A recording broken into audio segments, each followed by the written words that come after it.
Well, we should thank Leah very much. Thanks again.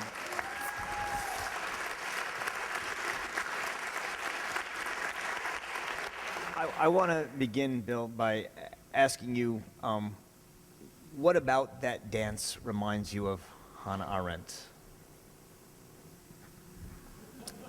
Yes. What are you saying? Well, This is not entertainment. This is actually for me to decompress after watching my work and in back of this man. Yeah, this is called honesty. This is trying to help Roger and I come into this moment. okay. Why are you laughing? Did you need to laugh? Yeah, it makes you feel better. Is it refreshing? And we're talking now as well. So we've already broken the rules of what the evening is, right? What's that? The fourth wall. Who told you about the fourth wall? Yeah, does it exist? Yeah. It didn't exist for about 60 years, actually. Yeah. I'm worried if I have to dance. Dance is the movement of people and things in space and time. That's my definition, not original. So play of ideas is also dancing.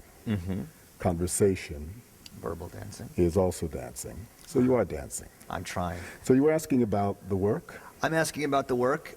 You've said a number of times now that that this work, which you composed, I think in the 70s, 78. 78, around the time that Hannah Arendt, in the mid 70s, was writing Life of the Mind.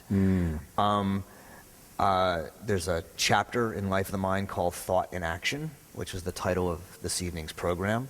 And you've suggested that the dance, in some ways, although you composed it or choreographed it before you read Arendt, in some way her writing reminds you of it in some way. I wish she could have seen it, because there was something she said about thought. Now, she said, thinking only happens when we leave the world of appearances. Yes. Which I thought, what in the hell are you talking about, right? So that was one response to her, but earlier the work was made because I was the artist in residence at a boys' school, and there's all this anxiety around boys dancing, so they got a man, quote, that looked like a man, unlike those, quote, Joffrey dancers. This is what they said, those Joffrey dancers, they said to me when I was given the job. Okay, so I looked like a man, and there was this thing that dancers don't think because they are creatures of the body. And when you're dancing, you're not thinking, you're just feeling, right? So I took that as a provocation, and I set out to make a piece that would actually, for me and perhaps for the audience, demonstrate that we never stop thinking. Now, and that's, as you can see, it's an arduous and crazy journey. The piece is made in, as Leah demonstrated very well, 4 phases. The first phase is supposed to allow you, unwittingly, to watch us literally make a phrase. You see the decision she was making, and she's got to learn it, master it quickly. The second phase, and now this is the virtuosity. Leah has mastered it to a high degree, and I think we want to even push further. How detailed can the description be? I say, imagine you're teaching a class. The second one, you're supposed to be doing the material and then reporting it uninflected as if teaching. The third one, do the material as purely as you can, but allow yourself to access regions of your mind and your psyche unedited. That's the trick. So you've got to be now, the ante is upped. You're trying to stay pure with what you've just built, and you're trying to now access what we call, is it thinking? This internal activity that Hannah says can only happen when it is not outside. It now has to be public. The fourth phase, what you are doing affects what you are saying and feeling. What you are saying and feeling is allowed to change the movement. end of piece, start over. That was the idea behind it. Is it really possible to show the internal landscape while actually performing? The internal landscape. So is the dance an attempt to externalize an internal landscape, or does one come first? Does the internal landscape come first and the dance is an My attempt? point was that there is never a time when there is no internal landscape. And I think Hannah would have agreed, Yes. right? Yes. Now, but Well, then, except when one is thoughtless, which she says is all too common. which I think, and that's what I'm not quite sure if we pushed her enough. Is there ever a time when you are not thinking? Now, I'm an obsessively mental person. I think to exhaustion, and I'm an obsessive person, right? Who is not? I mean, what's happening when you brush your teeth? What's happening when you wipe your butt after going to the bathroom? Do you just disappear? I don't think so. I don't think anyone does. I think that's also what she is saying, is that we don't, when we think, how did she say it? We don't think da-da-da, we think about something. We don't think something, we think about something. That's right. And it's almost like an organ, like your lungs. The Thinking brain is is an like, experience for her. It's not that you think Play-Doh or you think dance. Thinking is the experience of, as you, I think, put it in your own words, for her, it's the experience of taking something internal, some invisible, she calls it, and putting it into metaphorical language and thus making it worldly, making it have sense in the world. right. It's bringing it to have meaning. But would she agree that the thought process is like the heart beating or the lungs expanding? If you have a brain, the brain, that's what it does. Yeah. See, I think this is something that I wanted to talk to you about. So Leah gave her faculty seminar a couple weeks ago. She referenced one of your, I think, speeches or interviews, I'm not sure what it was, and you talked a lot about your process and your work with your company, and it was fascinating to me. And one of the things you said was that your company was your machine, or was like your machine. And so you ask whether for Hannah Arendt, thinking is like the brain thinking, or the heart beating, or almost like some sort of a pump or a machine. And that's not the way she would normally have spoken about it. For her, thinking is what stops us. It's what sets up obstacles to the well-oiled machine that goes on its path. Now, I would like you to continue this line, but I say that is the problem with a great thinker like Hannah Arendt. Did she live in her body? No, I'm saying that's the other part. If you're going to say something like that. She lived with her cigarette. Right. Yes. So I think there was a whole aspect of experience that immense intellect did not allow her, and being a person of another time, I come through the experience of the 1960s. I come through psychotropic drugs. I come through promiscuous sex. I come through being black in a racist society. I come through many, many things which have made me have to at once be in my body, but in constant exchange with, and often violent exchange with the world. Yes. So I can't, this idea, I think she thinks about thinking in the way people think. What did you say to me about music? We have harmonics. Well, we have the harmonic scale in music. There's a constraint that one thinks of music that makes it that you can work with and around. With painting, we have perspective. Even after abstract expressionism. Well, there's and harmonics, even after John Cage. those are constraints that can be overcome. But what I'm getting at is I think many of the definitions that she holds on to, she sounds as if she is a classicist, operating from what she probably feels are the highest precincts of human achievement. Yes. And then there's all of us bottom feeders down here, right, that really don't fit in. So as much as I love her, and I have grown to really love her, I think that she was not pushed enough about actual experience. How does it really, what is the evidence of your thinking that she considers this invisible thing? Yeah. Well, your experience that you come out of, I think, is very helpful. Hers, I think, was clearly formed through the early decades of the 20th century and then World War II. Which is not to say it stopped there, but I think it was important, very But I important. wonder if she had been a performer, if she Well, would have had so the let's- same I was idea. gonna. So there's a certain kind.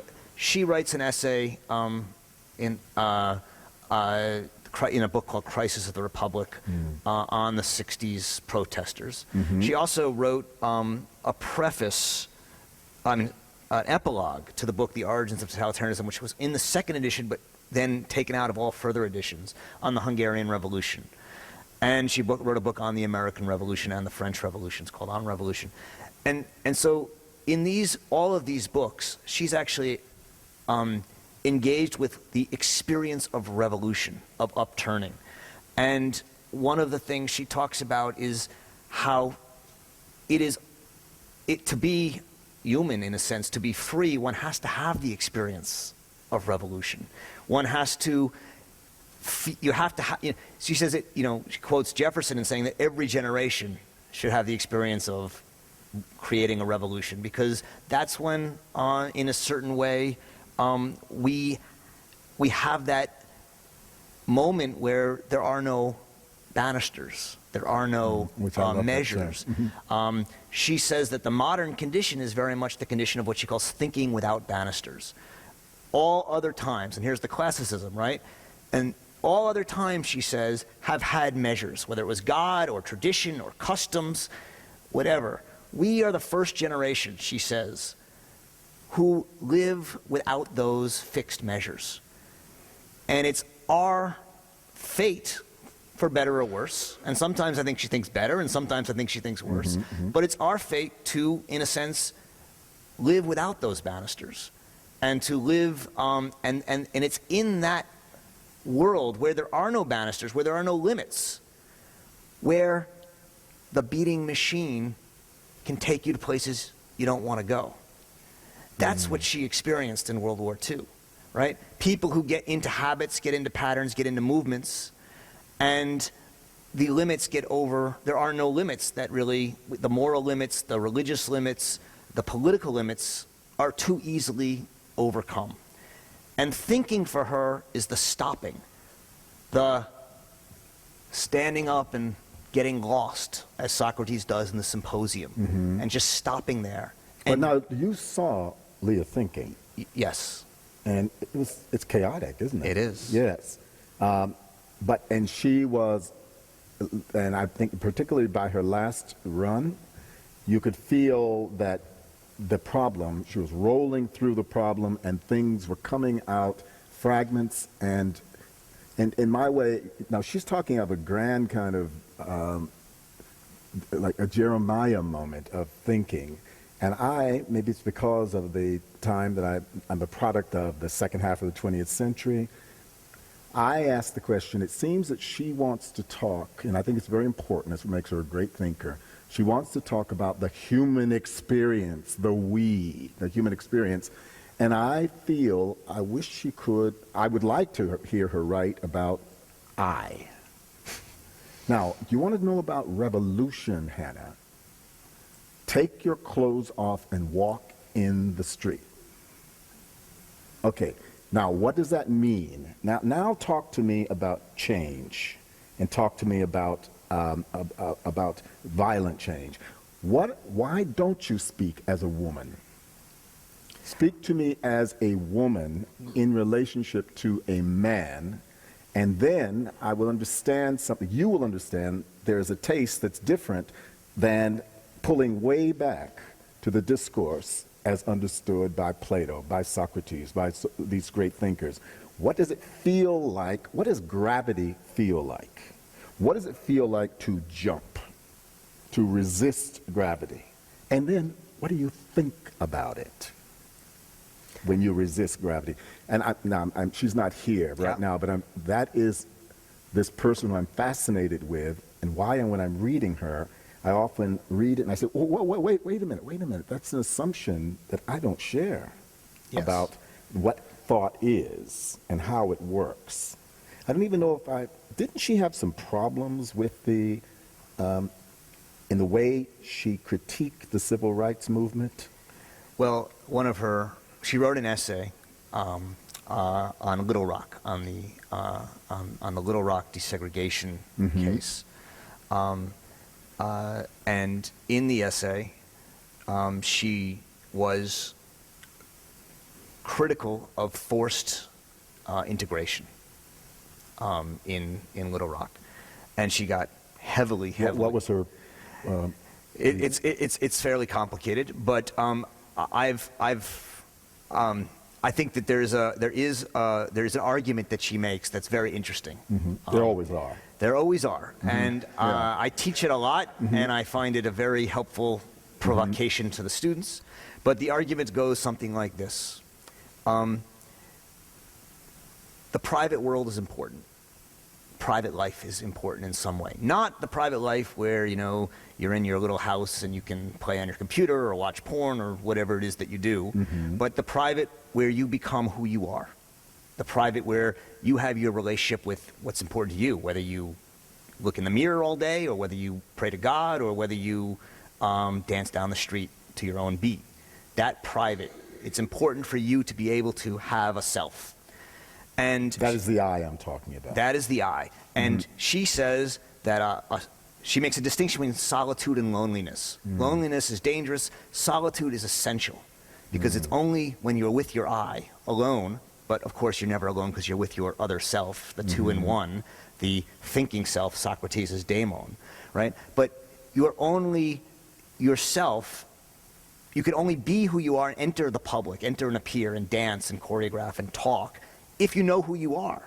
And you only know who you are if you had a chance to actually develop free without social constraints in a private.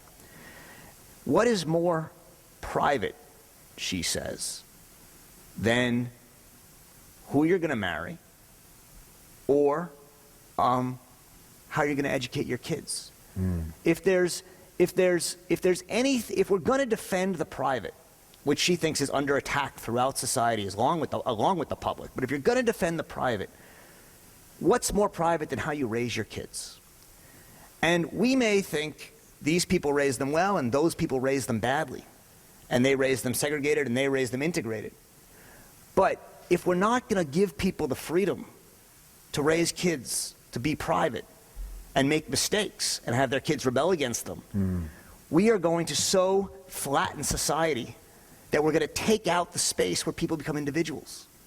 Exactly the I that you want to encourage. And so she says, I'm not in favor of segregation. In other words, I'm not a racist. I'm not a racist. But I am deeply, deeply committed to the protection of the private. And so she says, in the same article, she says, for the same reasons that we can't force integration in schools, we must allow multiracial marriage, she says in the same essay.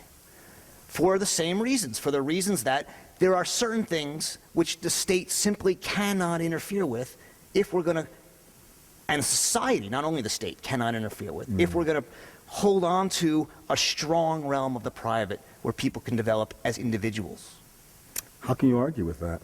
And that's why she's such a provocative thinker. How can we argue with that except we do? Right? Particularly a Jewish woman. Yeah. Who has lived through the experience of Nazi Germany. I mean, I think that Hitler in his brown shirts had every right to say these people are outsiders and we have a pure German culture and it's very intimate to us, very important. We should be able to decide who is a German, where they live, what work they do. I understand she corrected this argument. I mean, she actually... She never, I mean, so she took a number of critiques for it, and she basically refused, said that they were all wrong. The only critique she ever accepted was Ralph Ellison wrote her a short letter, who used to teach at Bard, wrote her a very short letter in which he took issue not with that part of her argument, but at one point, so what motivated her essay was a picture she had seen, I think in the New York Times, of, you know, a little, I forget who it was, a little girl, an African-American girl, crossing the line with the soldiers there protecting her. Is this the Brown? The Brown versus the... No. Excuse me? Yes, yes, right.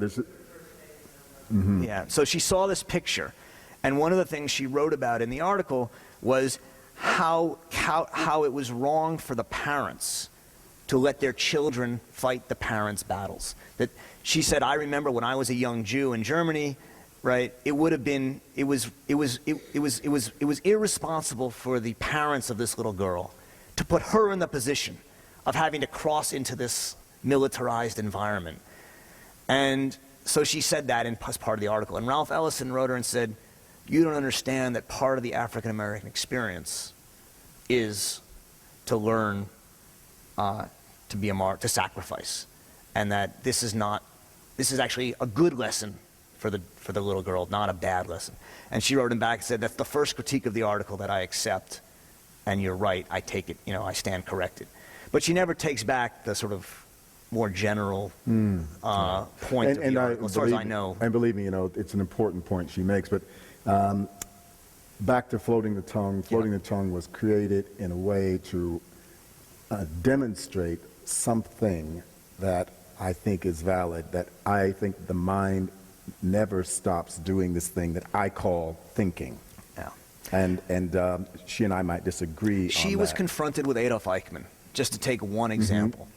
And she saw this educated, somewhat educated man who ran a high up, you know, fairly high up position in a bureaucracy of Germany, just talk and talk and talk and talk and talk about how he was trying to help the Jews and he was trying to get them out of Germany. And it was cliche after cliche after cliche. Right. And this is what she calls the banality of evil. But what she says is there are people who can talk and talk and talk and talk, and they're not thinking. They're using worn out phrases. They're using, they're relying, you know, you said brushing your teeth. Yes, you think. And yet, you know, the more we are texting and listening to music in our headphones and, you know, going on our way, there's a way in which we do live more and more sort of On automatic? on automatic machine, right? You know, where are the times when we can stop and reflect? I mean, people say, I need a time out. You know, I need to get away from the machine that keeps me answering so many emails a day that I don't have time to actually think about what I want to do, right? You know, and we were talking about Julian Assange earlier and the WikiLeaks, and here's a man whose dream is that the entirety of the world will be out transparent in public, right? Everything you say and think should just be out there for someone to search and read if they so want. All hierarchy, all secrets, all barriers gone. And that's very much the trend and sort of the push of modern society, technological society. And she is confronting that and say it's getting harder and harder, ever rarer, to find people who can pull themselves out of that. You know, it sounds strangely, for a woman who is so anti-feminist, it sounds very much like A Room of Her Own, right? Virginia Woolf, isn't it? And which already has problems. Well, it's truth. How much of the world right now is starving to death, even as we speak? Yeah. How many people are like busting their butt just to get clean water? Yeah. And yet, so with this way of speaking, those poor people never have time to think. That's right. And therefore, those of us who have the economic means are the ones who actually are thinking, which leads me to the question of how does she, in the human condition, she talks about the notion of action, about that in the classic sense, things like economics, things like even social justice, those sort of things are not as important. Yeah. You need a class of people who don't have to worry about how they're going to be fed, who don't have to worry about cleaning their toilets, who don't have to carry water, who don't have to bear children. That is a class of people who actually are the ones are performing what is truly action. Isn't that, do I have it correctly? it's a critique that's been often made, and it's not, she often idealizes the Greek polis and these people in Greece who were able to do nothing but enter the agora and debate and talk because they had women and slaves at home to. And these people tend to be men. Well, they had to be men. Yeah, the Greek citizens were only men at this time. Yeah. Mm-hmm. But I don't think I don't think that's what she's saying for the modern age. She's not saying we should have a class of people who have servants and slaves at home to do. Not what she's saying, but the implication is what is really the true project of humanity exists at a level of intellectual engagement that the majority, according to what I'm understanding, the majority of people, because they're so busy busting their butt just surviving, they don't think. I'm not sure that's true, and one of the reasons is because she's actually quite suspicious of the claim that intellectuals think more than, what should we call them, peasants at one point, or workers.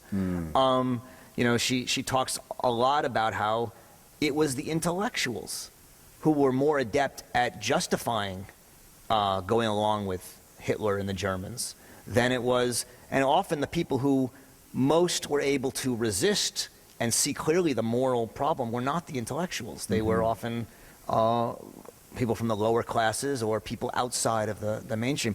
In fact, often what we're taught as intellectuals is how to rationalize. Well, once you rationalize, you can rationalize anything. What she's interested in is not intellectuals. What she's interested in is thinking. What is thinking? Stopping. Well, who can stop? Well, a farmer, right? Who doesn't carry his iPod with him or her every day and can go home and be with the kids and stop and think. Might think more than a high-priced whatever who carries their work with them wherever they go and is never actually out of that mode. Well, I have in my companion and I have a ritual in our home, which maybe comes from my involvement in Eastern religion, but it's not that anymore, that whenever we sit at dinner, there's always what we call a moment of silence. Now, this comes from work that I did with people dealing with life-threatening illness, a piece called Still Here, and there was a woman who was we would speak to experts around the country in various communities, and this woman said the problem started when birth and death moved out of the home, she said. Now, what I heard her saying was that there are no longer those marker ritual moments. Now, so whenever we stop and we take hands, I'm not praying. I am trying to center my breath, but I'm trying to,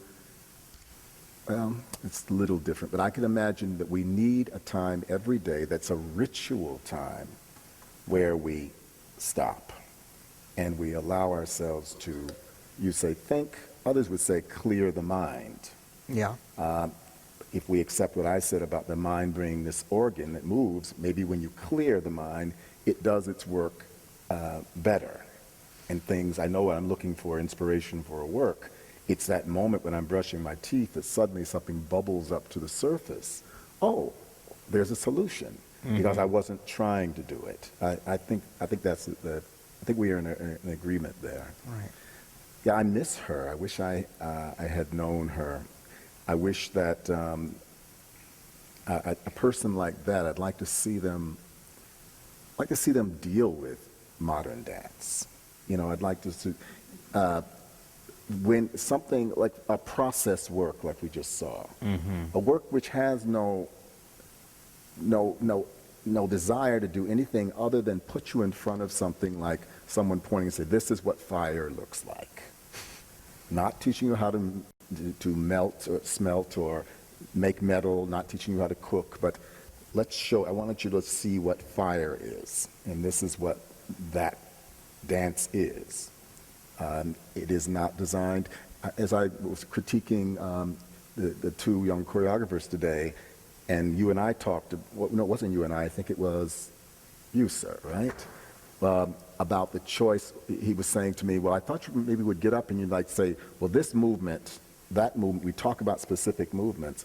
And I wasn't sure if I could do that with good conscience, because oftentimes when I make movement, I don't know what it means or why I did it. Is that a good thing in dance making? Every movement should be made with an intention. Or is the movement almost like the thinking that we saw Leah doing? And is that valid? I don't know if Jackson Pollock, in throwing that paint and letting it do what it did, if he in fact had a design before he started. He probably didn't. He was actually accessing experience. Isn't that what the idea of abstract expressionism was? That this is a record of an experience? Mm-hmm. Here is a record of it. It is not. So, explain each drip to me. You know, right? It seems to be beside the point. Why did you put your hand here? Yeah, why did you move your hand here? And why did you do that extra little wiggle like that? You know, now are those things past thinking? In a way, the wild man in me says, yeah, they're past thinking.